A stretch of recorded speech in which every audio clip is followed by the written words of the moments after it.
इत्तेफाक करते हैं DGISPR से कि 9 मई को एक सोचे समझे मंसूबे के तहत फ़ौज की तनसीबात पर हमला हुआ। प्रेस कॉन्फ्रेंस अपनी जगह पर और उनका इस पर एहतजाज अपनी जगह पर, लेकिन अगर हम उसको तस्लीम करते हैं और सही बात है उनकी, तो फिर ये बताया जाए कि इलेक्शन में धांधली की है या नहीं। मान लें वो कहते हैं हमने नहीं की, और अगर नहीं की है तो फिर अवाम ने उसके 9 मई के बयानिए को मुस्तरद कर दिया है, फिर अक्सरियत जो है वो फिर ठीक है। 2018 के इलेक्शन पर भी आपने एहतजाज किया था, मुझे याद है। उस वक्त जो आपके इत्तेहादी थे उनको कहा था असम्बली में मत बैठो। उस वक्त भी मैंने ये कहा था कि आप अभी असम्बली में हल्फ ना उठाएं, लेकिन किसी ने नहीं मानी, फिर हमने भी उठा लिया जी। इमरान खान के दौरे हुकूमत में भी इस तरह के बड़े बड़े जलसे किए थे, क्या उसका आप बिगाड़ सके इमरान खान का? अब हमें असलहा उठाने की तरगीब दे रहे हैं। मैं ये पूछ रहा हूँ, अल्टीमेटली इमरान खान को हटाया गया तहरीक अदम एतमाद से, ठीक है, वो जो आपकी तहरीक, लेकिन तहरीक अदम एतमाद के लिए फ़ज़ा किसने बनाई? तो आप ये नहीं समझते कि आपके उस एहतजाज का फ़ायदा आपके एक इत्तेहादी ने उठा लिया और बाद में उसने आपको अस्सलाम वालेकुम कर दिया?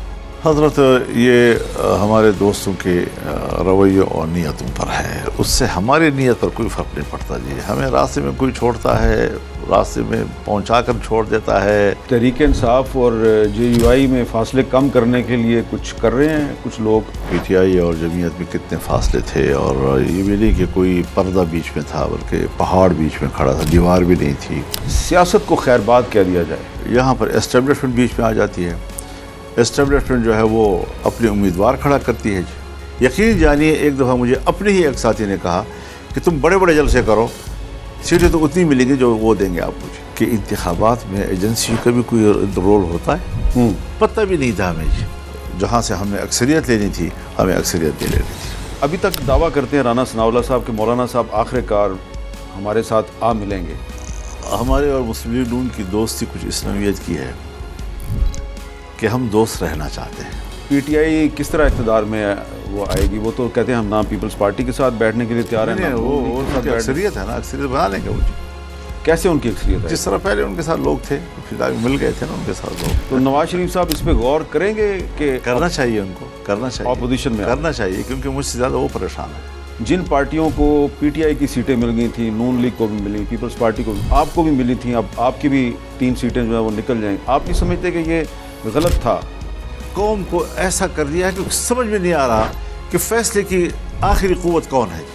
इमरान खान के ख़िलाफ़ जो है वो एक हफ्ते के अंदर एक केस, दूसरा केस, तीसरा केस, चौथा केस, 5वां केस, और डाल दिया उसको जेल में, और पता नहीं कितने सज़ा उनको दी। काजी फारिसा साहब कहते हैं कि मेरे दौर में तो कोई मुदाखलत नहीं हो रही। फ़ौज का सियासत में आना हराम है, हराम आइन की। तो ये तो आज DGISPR ने भी कहा, फ़ौज का सियासत में आना हराम है, फिर उसके बावजूद फुल सियासत वो करती है। एक तरफ कहते हैं जी कि उनको सियासत में मुदाखलत नहीं करनी चाहिए, तो दूसरी तरफ अगर आप उनको मिलकर गफूर हैदरी साहब के अंदाज में, उस घनगरज के साथ आप उनको कहें कि आप गलत कर रहे हैं, तो शायद वो रुक जाएं।